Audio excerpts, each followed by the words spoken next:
अमेरिकी इतिहास में ऐसी स्थिति किसी राष्ट्रपति की आई नहीं होगी जब अमेरिका के राष्ट्रपति शिखर सम्मेलन के लिए चीन के राष्ट्रपति के सामने बैठे हों और जिन जिन मुद्दों को वह उठा रहे हैं उन मुद्दों को सिरे से या तो चीन खारिज कर दे या फिर चेतावनी दे डाले।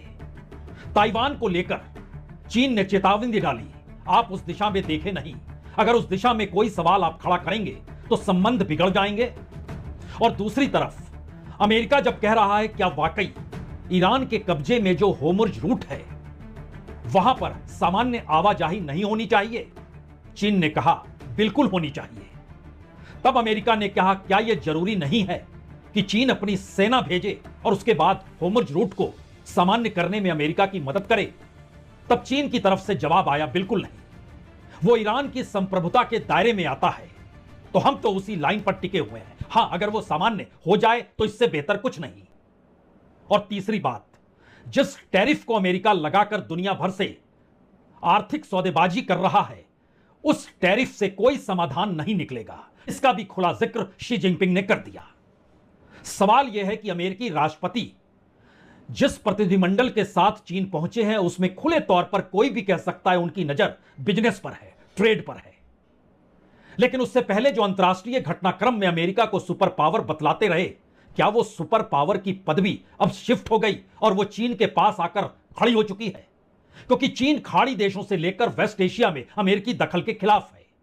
इस युद्ध में जिस तरीके से इजराइल और अमेरिका कूदे उसके वो खिलाफ है। लेकिन यह भी संकेत दे रहा है कि आप ऐसा ना सोचें कि आप ताइवान पर आवाज उठाएंगे और हमें ईरान से समझौता करने की दिशा में ले जाएंगे कि हम रास्ता निकालें, तो यह भी संभव नहीं है। और कमोवेश इसी वक्त में दिल्ली के ब्रिक्स सम्मेलन के भीतर यह आवाज खुले तौर पर ईरान के विदेश मंत्री उठाते हैं, क्योंकि दिल्ली में ब्रिक्स देशों के विदेश मंत्रियों का जमघट है जो कल तक चलेगा।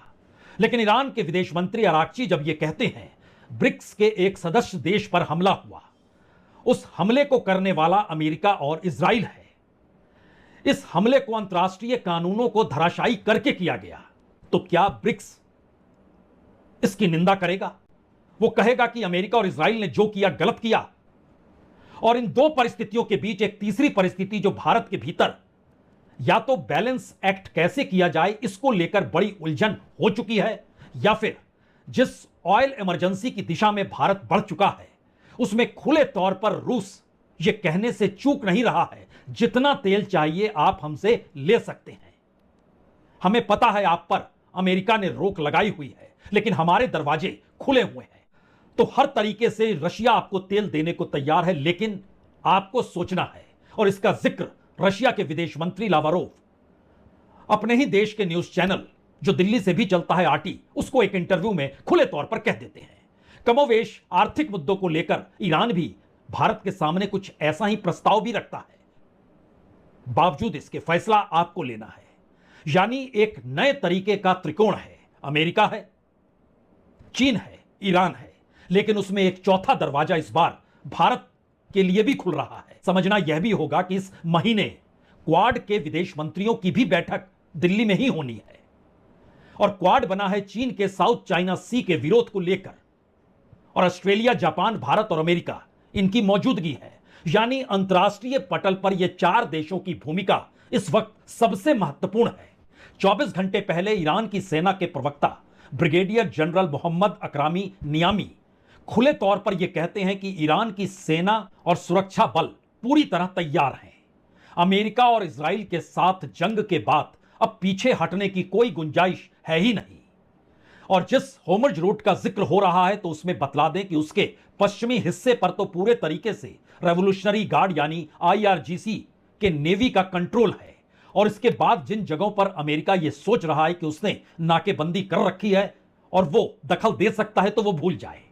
और जो मिडिल ईस्ट के देश में अमेरिकी अड्डे थे, अमेरिका के इक्विपमेंट थे, जो हथियार थे, उन सभी को ईरान ने नष्ट कर दिया है। मैसेज बहुत साफ है कि दुश्मन देशों को अंदाजा ही नहीं था कि दरअसल ईरान कितना मजबूत भीतर से है। और यहीं पर मार्को रूबियो का जवाब आता है कि दरअसल हमारी प्राथमिकता ईरान को परमाणु हथियारों से लैस नहीं होने देने भर की है, इसके अलावे कुछ भी नहीं।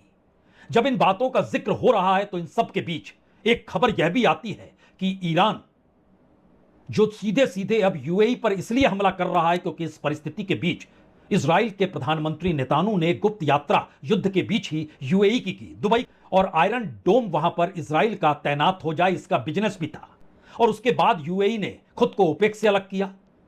उसके बाद उसने अटैक ईरान पर भी किया और एक तस्वीर जो निकल कर आई वो दुबई के लग्जरी याच की एक तस्वीर है जिस पर हमला हुआ और कहा गया कि इसके लिंक कहीं ना कहीं मोसाद से जुड़े हुए हैं। लेकिन इस दृश्य ने एक नया मैसेज दे दिया कि दरअसल भारत में हो रही ब्रिक्स की बैठक और बीजिंग में हो रहा शिखर सम्मेलन, इन दोनों की समाप्ति के बाद यानी 15 तारीख के बाद स्थितियां ईरान के साथ युद्ध को लेकर किस दिशा में जाएगी और जिस होर्मुज रूट को खाली कराने की सोच या सामान्य आवाजाही की व्यवस्था जो अमेरिका सोच रहा है वो सब कुछ अधर में लटक चुका है क्योंकि युद्ध की परिस्थितियां एक बार फिर से तैयार हो रही है। और बाकायदा इंटरनेशनल एनर्जी एसोसिएशन का कहना है कि कल तक यूरोप को 3.3 लाख बैरल जेट फ्यूल मिल जाता था, लेकिन आज की तारीख में वह एक चौथाई भी नहीं मिल पा रहा है। 60,000 बैरल ही जेट फ्यूल उसे मिल रहा है। इस संकट का रास्ता निकालेगा कौन? पूरी दुनिया की इकोनॉमी ठप पड़ जाएगी। सवाल मंदी का नहीं है, क्राइसिस का है। और इस ग्लोबल क्राइसिस से कैसे निकलेंगे, इसीलिए चाइना की भूमिका क्या होगी इस पर भी यूरोपियन कंट्रीज की नजर है। लेकिन यहां सवाल एक दूसरा भी है। चाइना ने ट्रेड और टैरिफ को लेकर जो सवाल उठाए, इसी ट्रेड और टैरिफ से परेशान यूरोपियन कंट्रीज भी। अमेरिका गुस्से में आ गया या ट्रंप ने कहा आप सही नहीं कर रहे हैं, लेकिन इसके बावजूद भी रास्ता तो निकालना होगा। दूसरी बड़ी बात यह हो गई कि क्राइसिस इतना गहरा है, जिस होर्मुज रूट को अमेरिका खुलवाना चाहता है अब उसके बस में जब यह नहीं है तो स्थिति कितनी नाजुक है यह सिर्फ इस बात से समझा जा सकता है कि बाकायदा अमेरिकी फॉरेन मिनिस्ट्री ने इनाम का ऐलान कर दिया कि $15 मिलियन इनाम देंगे जो बतला देगा कि रेवोल्यूशनरी गार्ड यानी IRGC की फंडिंग कहां से होती है। परिस्थितियां कितनी नाजुक है और अमेरिका के हाथ से इस युद्ध और सीज फायर के बीच भी कैसे निकलती चली जा रही है।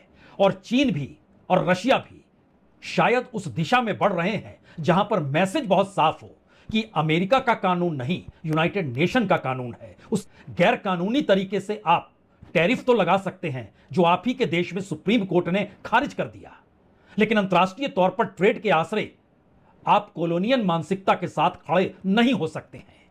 और शायद इसीलिए चीन अपनी इकोनॉमी को लेकर वेस्ट एशिया और मिडिल ईस्ट के भीतर अपना विस्तार चाहता है, अमेरिका उसे रोकना चाहता है। रशिया इन सब के बीच अपने तेल को खुले तौर पर भारत को देने को तैयार है, अमेरिका उसे रोकना चाहता है। तो सवाल यह भी है भारत कहां रुकेगा, कहां समझौते तोड़ेगा, कहां नए समझौते बनाएगा। सब कुछ उस शिखर सम्मेलन और इस ब्रिक्स की बैठक के बीच फंसा पड़ा है। 24 घंटे और हैं दोनों ही सम्मेलन में, इंतजार कीजिए 15 के बाद होता क्या है। बहुत बहुत शुक्रिया, बहुत बहुत शुक्रिया।